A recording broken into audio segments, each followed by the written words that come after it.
like to now welcome the third speaker and on for coffee to the stage, Simon Bransfield-Garth from Azuri Technologies, who's going to be talking about empowering Africa. Simon, you have the stage. Thank you.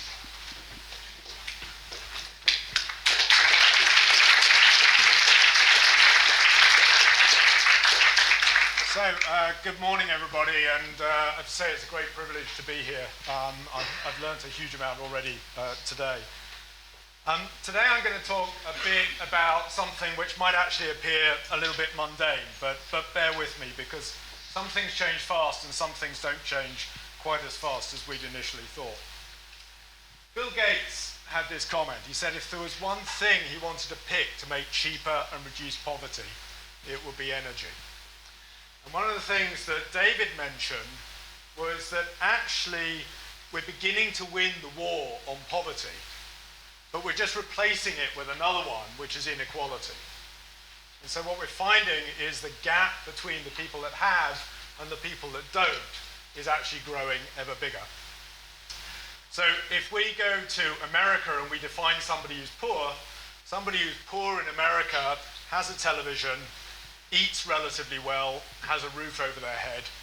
For many of the people that I talk to in Africa, that would make them rich. So these things are not entirely absolute.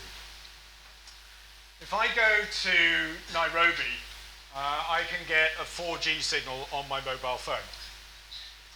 If I go 30 miles outside Nairobi, it looks like this. And this is the case for roughly 20% of the world's population today. There are 1.3 billion people in the world who don't have access to electricity. And so what do they use? Well, actually, they use these. That is a kerosene lamp. Now that really wouldn't have looked out of place in biblical times, okay? And the cost of that kerosene lamp is astronomical. So in this room, we've got lighting, and our lighting costs us about 10p, 15 cents per kilowatt hour. The equivalent cost of the energy in that kerosene lamp is about $8 per kilowatt hour.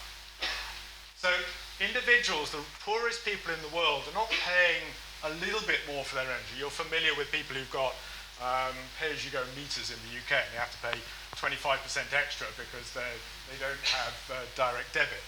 These individuals are not paying 25% extra, they're paying something like 60 times extra to go and get access to energy.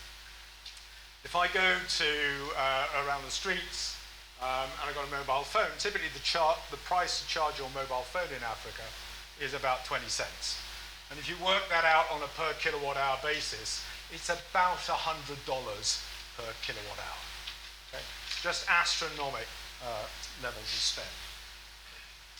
But of course, this problem's all going to go away by 2025, isn't it? Well, actually, no. In fact, it doesn't really change. So this is the data here for sub-Saharan Africa. And at the moment, you've got about 31% of people who've got access to electricity. In 2015, you've got 35%. And in 2030, you've got 50%. So actually, some things change tremendously fast, and we get into nanotechnology, and we get into the Internet of Things, and so on. And some things really don't change at all. And so our challenge is to go fix that particular problem. One thing that has changed is the arrival of mobile phone technology. In fact, when you go around the world, there is only one piece of infrastructure which is reliably available everywhere, and that is the mobile phone. It's not electricity, it's not water, it's not sanitation, it's not roads. None of those things are even close to being universally available, but actually mobile phones are pretty much universally available throughout the world, even throughout India, throughout the African subcontinent, and so on. So one of the things that I'm sure we'll talk about a bit today is technology is sometimes held back by the preconceptions that exist already. We'll touch a little bit later about e-learning, for example. So is e-learning going to take off first in developed economies, or actually will it take off in places where there isn't an alternative, and therefore that's the way people tend to go? Some of you may have seen a rather cute little example of clinics in sub-Saharan Africa, where they have a problem when the rains come, and in the rainy season you can't get around on the road. So you take a blood sample, and you can't send that blood sample to a clinic because you can't get over the roads. So what they come up with is GPS drones, and they literally plonk the blood samples into the drone, put the GPS coordinates of the clinic into it, throw the drone into the sky, and it flies for 5 kilometers to the clinic and delivers the blood samples that way. That sort of innovation is the sort of thing that we may well see more of out of necessity in these sorts of countries. So we've been working on solar power for a bit, and we started to look at these issues of power in Africa, and we wondered, well, if the equivalent cost of energy for a kerosene lamp is $8 per kilowatt hour, even solar can compete with $8 per kilowatt hour. So how comes the whole of Africa isn't awash with solar power? And the answer is it comes down to something really, really basic. If you're earning $3 a day, you tend to spend $3 a day. You don't have the savings to be able to go and buy, in effect, your own power station. So when I move into a house in the UK, I phone up the electricity company and I say I want electricity, and they say, yep, fine, no problem. You can have electricity and you can pay for it as you use it. They don't say, oh, right, okay, thank you, Simon. That'll be £25,000, please, to go and build a power station for your house. We don't do that. But actually, most renewables are exactly like that. The incremental cost of a bit of energy from renewables is, to all intents, zero. True of microhydro, it's true of wind, true of solar, it's nearly true of nuclear, if you call that a renewable. So therefore, somebody has to pay for this capital equipment in the first place, and then over a long period of time, it's worth something. But if you don't have the money to do it, that's an issue. And in Europe, we've tried to fix that with feed-in tariffs, but that doesn't really exist in emerging markets. So what we did was to say, well, what would happen if we were to combine mobile phone technology and solar technology? And we made the modern equivalent of the 10p in the box electricity meter. And now what we have is a system that's got some LED lights, which are about 10 times as efficient as those lights up there. We have lithium iron phosphate batteries, which are the same batteries that we put in electric cars. And we're using the mobile phone technology to enable people to pay for their solar power as they use it. Well, it turns out it kind of works. And the amount of money that people have to spend to get access to that solar power is about half the cost of the kerosene and the mobile phone charging that they were previously spending. So individuals get solar power, and the week afterwards, they're spending half as much as they previously were on energy. So when people talk about reducing poverty, people often talk about people increasing their ability to earn money. Of course, the simplest way to reduce poverty is to get people to spend less. It's instant and it works. So this is something that exists. It's currently in about 25,000 households in sub-Saharan Africa. It will be in about 250,000 by the end of this year, and 1 million by the end of next year. And it's delivered very much through communities. So one of the things that people said was, well, that's fine. There were two arguments came around. One was, people in Africa are really uneducated. You know, many of them are illiterate. They simply won't get it. They won't understand how to go do this stuff. Well, that turns out not to be true. People have no difficulty in topping up their mobile phones. They have no difficulty in being able to use something like this. And if they can't, then they can find a kid in the household or somebody else to do it. So the other one was they said, no, actually people are tremendously smart. And what they'll do is, they'll soon get a screwdriver and they'll bypass this thing and you'll just get them ripped off within 5 minutes. And that doesn't happen either. And that doesn't happen for a different reason. And that reason is that these systems are sold through the community.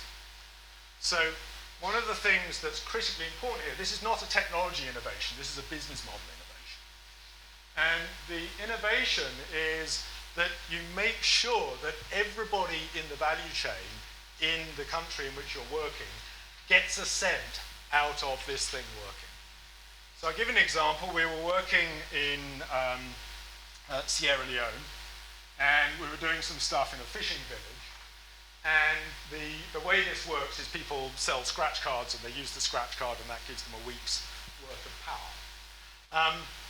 And what we did was the person who sells those scratch cards is the guy who runs the fishermen's union. Because you don't piss off the guy who runs the fishermen's union. And that way, people don't go around ripping off the pieces of equipment. And so what happens is people pay, and they pay for every week until about 18 months. And at the end of that period, they own the equipment. They don't have any more that they have to pay at the end of that time. But that's just fine. But individuals in sub-Saharan Africa are actually no different to everybody in this room. They have aspirations. They want to get on. They want to do better than they currently do. They want a Ferrari. They want a TV. They want a big house. They want to send their kids to school. And so how do we go beyond something really quite simplistic like lighting and be able to enable people to then step up? So we've been working with this thing that we call the energy escalator. And the energy escalator is a way of people progressively getting more and more power. If you think about it, if you were to take somebody who was in a rural village and you were to go and give them maize, I think of it a little bit like my daughter who just passed her driving test. And what you do is, the first thing you do is you go and buy her a Lamborghini, right? She doesn't need a Lamborghini at that point because actually it's a huge step up from nothing to a Dieu Matiz. So let's give her a Dieu Matiz, and then after a little bit she'll get used to having a Dieu Matiz, and actually her expectations will go up and her needs will go up, and then she'll get a Ford Escort, and then she'll get whatever. And eventually she'll get a Lamborghini, but she doesn't need a Lamborghini on day one. So much better to provide 1,000 Dieu Matizes than it is to go and provide one Lamborghini. Well, the same thing's true of energy. So much better to provide a small amount of energy that delivers a benefit to a large number of people than just to provide energy to a very small number of people. And actually, there's a language problem here. When I have a discussion with the Minister of Energy of one of the countries in Africa, I won't mention them, he said, right, our ambition is to deliver however many, I forget what it was, however many gigawatts of power into the country this year. And that has a problem. Because if you go out and you build a big power station, now you've got to go do something with this power station. So what do? Well, you go and build a big concrete plant, or you go and get it to power air conditioning in the city. But actually what you want to do is you don't want to measure the energy, the electricity you've got in your country. You want to measure the benefit of that electricity. If I give you a simplistic example to illustrate that. If I'm at home and I've got incandescent lights in my house, and all of a sudden I decide I'm going to be public spirited and I'm going to put LED lighting throughout my house. My energy usage of lighting in my house has just gone down by a factor of 10. So that means I'm now in poverty because I'm using 1/10 of the energy that I was using the day before. It makes no sense. What we've got to do is to measure the impact of energy on individuals. And like any commodity, the maximum impact is the first bit you get. So if you measure the impact, what it does is it drives policy towards enabling people to have a small amount of energy as broadly as you possibly can, as opposed to having a small number of people that have the maximum amount of energy. So what happens is people progressively step up through this process. So they start with light, they get a radio, they get internet, tablet, TV, so on and so forth.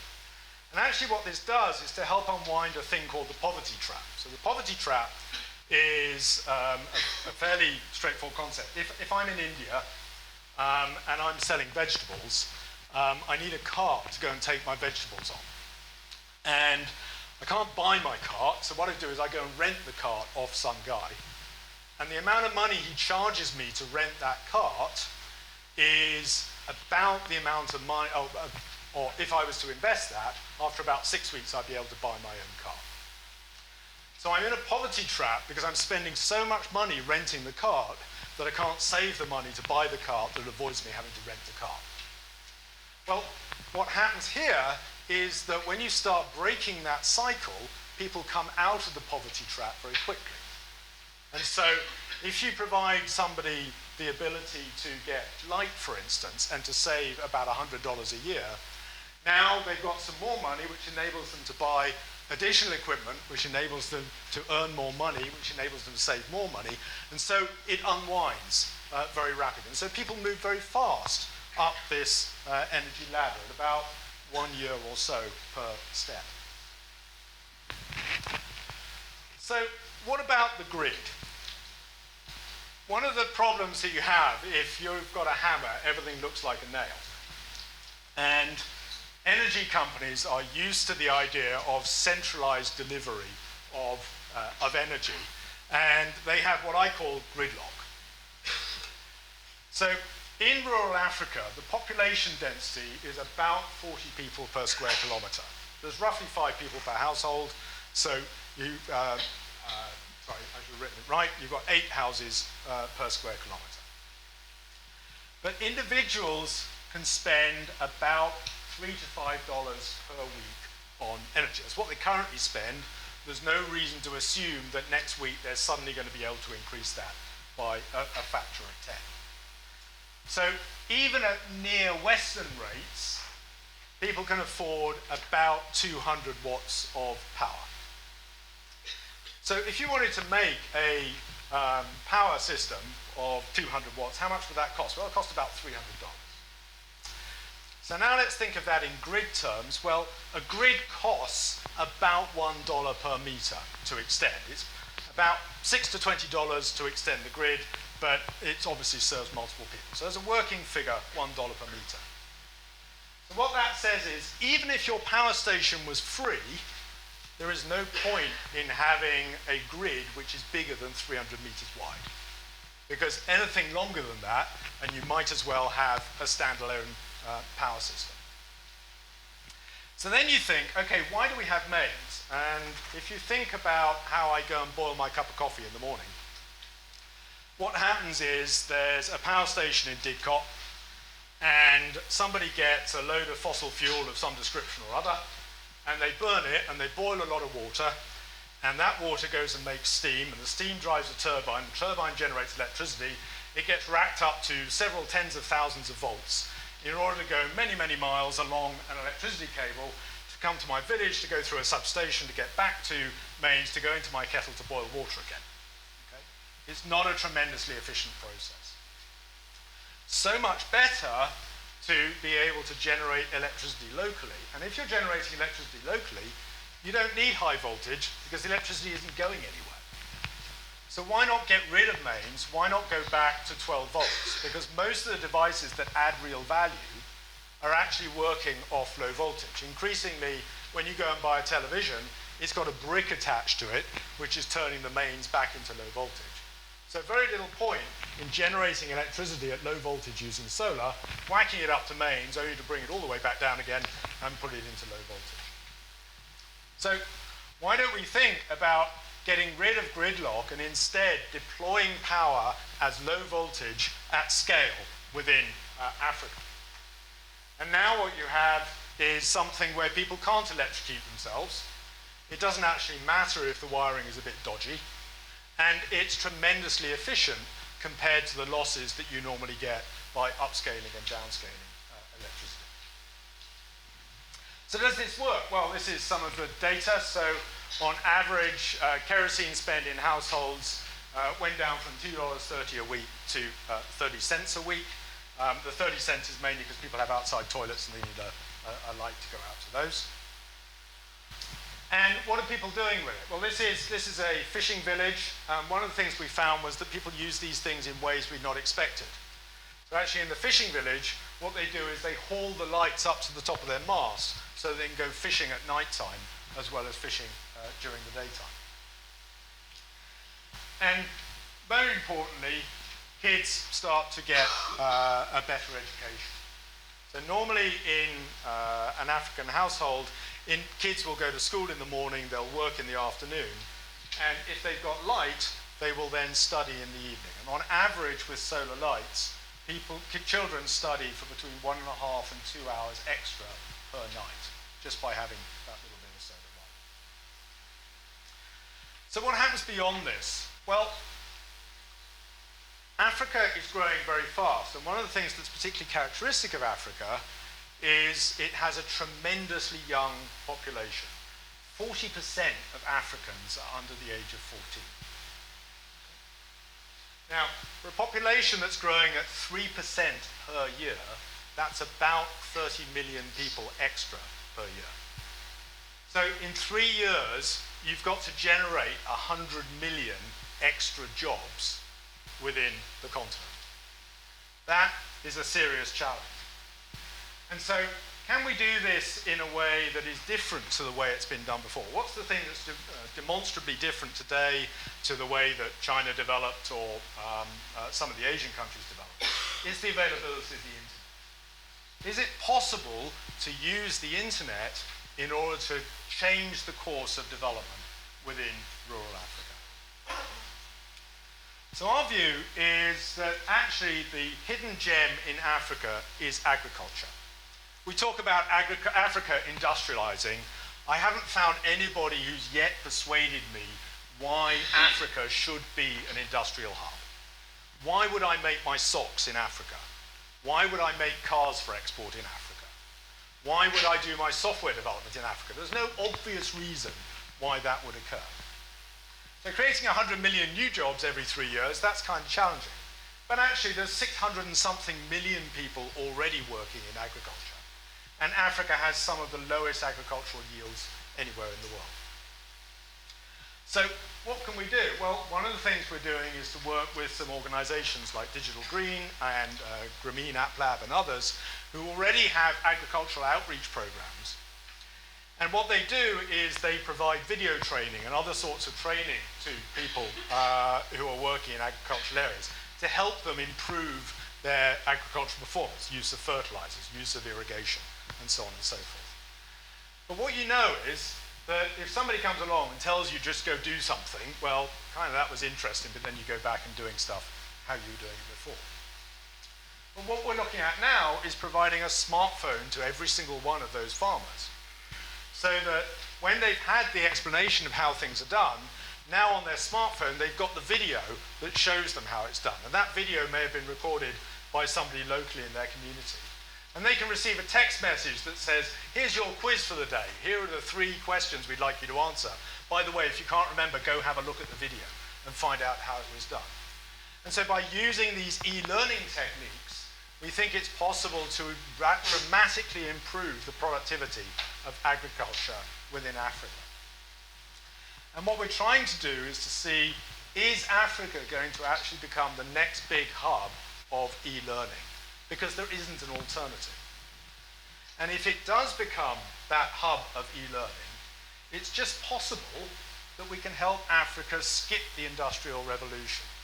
If you think about it, a tweet is a tweet. It doesn't matter whether it comes from a hut in Ethiopia or a penthouse in Manhattan.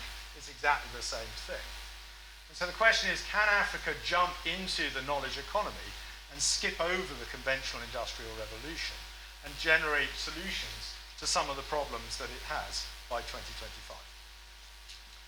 So I was going to leave you with this photo. This is a couple of kids in Uganda. As you can see, they've got mobile phones. Well, actually, if you look rather closely, you can see they don't have mobile phones. What they've got is mud mobile phones. This is about aspiration. This is about where people want to be.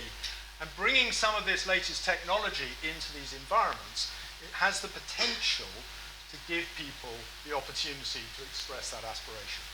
Thank you very much.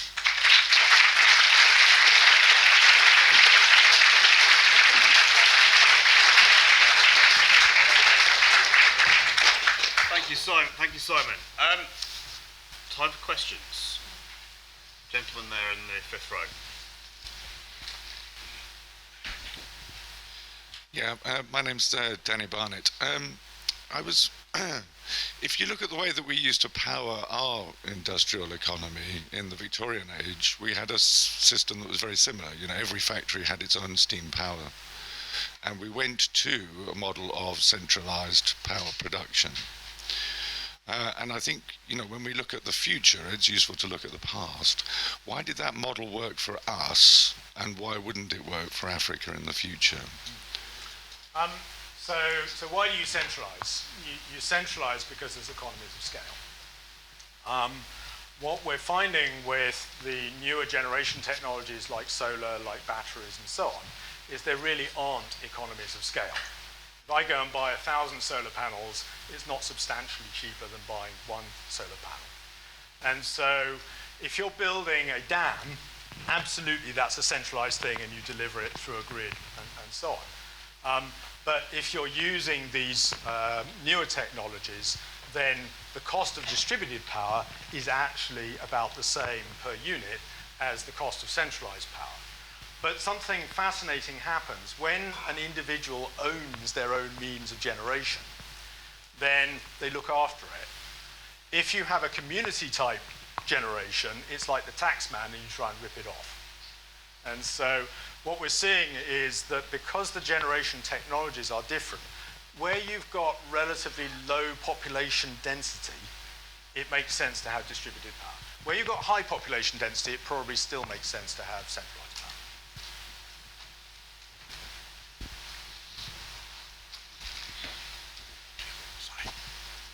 Hello, thank you very much. Very interesting. Oksana Babkova, Cranfield University. A version of this same question. If you look at last week's Economist, they list industries that are traditionally crony industries, and electricity production is one of them. My question is, where the power, decision-making power in those countries lie in terms of how infrastructure will be built? The reason why you're maybe having those problems discussing this is because the decision-making of the minister lies with a different interest. And my real question is, what do you see happening there? Is your model winning or the crony model winning? Interesting question. So it depends, I think, and it depends a bit on the country you're in and so on. Democracy helps, actually, because democracy is votes, and it's you give power to an individual, you're likely to get their support.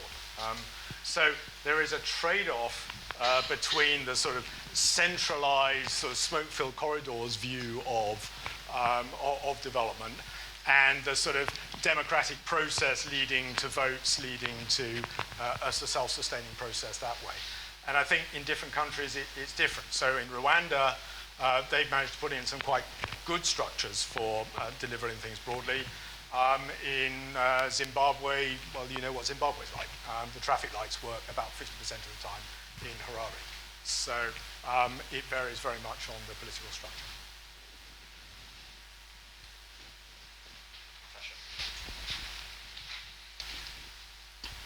Thank you, Natasha Vidamore. My question for you is why you added TV to your diagram of effectuated technologies. It seems to me that having access to the internet provides also entertainment and latest news, where television is a dumbing down. In fact, television And having been in Los Angeles for many years, I respect, the television industry to a degree. But the best information is brought to you by the internet rather than TV. So is that something that you put there because we think it's important, or do they think it's important? No, it's actually to do with the rollout of technology. So we're used to having broadband, and therefore the amount of capacity you need to deliver television over the internet we don't think about. In rural Africa, much of the continent doesn't have GPRS yet. Okay, so it's got text messages, it's got voice, but it doesn't have data. So it's going to be a long, long time before we get streaming broadband over wireless into rural Africa. So although the internet absolutely is important, it's likely that some sort of broadcast mechanism will also be important. You bring the two together. But I completely agree with you that over time it'll just move to video on demand. I'd like to concur on that last point. In fact, I saw a presentation earlier in the week. So essentially, in a lot of African countries, you have good coverage along the main roads, and as soon as you get 1 or 2 kilometres off from that, the same economics which talk about low population densities means that it's uneconomic to put in cellular, particularly 3G or 4G cellular, and even if you do, you still have to power it. And in fact, there's a couple of telecom companies in Africa which are some of the world's biggest trucking companies because they have to take diesel out to their cell sites if someone doesn't steal them. Last question from the gentleman in the front. Hi, this is sort of a personal question to yourself as well, based on stuff that we're interested in. My name's Tom Williams from the Zeitgeist Movement. I work in construction with an electrical bias. I liked your analysis of the decentralized grid there. Sorry, did you hear that? Yeah? You enjoy your work on a personal level? Oh yeah, absolutely. Okay. Yes. If we lived in a different economic paradigm where money wasn't the issue, would you be willing to continue your work and contribute to society in the way that you do? So I think there's a mix. So I've got a family I've got to look after. Sure, with money with being no object. Oh no, absolutely, yeah. I mean, I do this for fun. I don't, Great. Okay. I go to work for fun. Thank you. That's fine. That's what I wanted to hear. Going to work for fun, that's great.